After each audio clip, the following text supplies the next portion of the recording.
கடைக்கு புதுசா? பழசா இருந்தா மட்டும் என்ன பண்ண போற? இல்லையா, இதுக்கு முன்னால பார்த்தது இல்லையேன்னு கேட்டேன். முன்னாடி பார்த்தா மட்டும் என்ன பண்ண போற? யோ, முன்ன பின்ன பார்த்ததே இல்லைன்னு கேட்டையா? பின்னாடி பார்த்தா மட்டும் என்ன பண்ணுவ?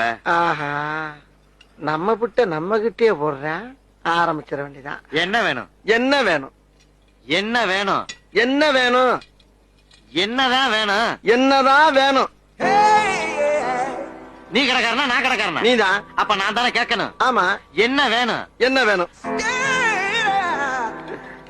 என்னதான் வேணும்? என்னதான் வேணும்? ஏன் காலங்காத்தால இப்படி வறுத்தெடுக்கிற? இன்னும் வறுத்தெடுக்கவே இல்ல. ஐயோ, வறுத்தெடுக்காம என்ன வேணும்னு கேளியா? வறுத்தெடுக்கிறதுக்கு தான் என்ன வேணும்னு கேட்டேன். ஏய், ஆ? நீ என்ன கேட்ட? என்னதான் கேட்டேன். ஓ, நீ என்ன கேட்டியா? உன்னையாவே கேட்டான். ஏயா குழப்பற? நீ இந்த எண்ணெய் தானே கேட்ட? அப்புறம் என்ன முதல்ல சொல்ல வேண்டியா? வந்த உடனே ஏதோ இட இடமா பேசிட்டா அதுக்கு இப்படி ஐயா பம்படிக்கிறது. என்ன வேணும் சொல்லியா? எந்த எண்ணெயா வேணும்? கடல் எண்ணெய். அப்படி சொல்ல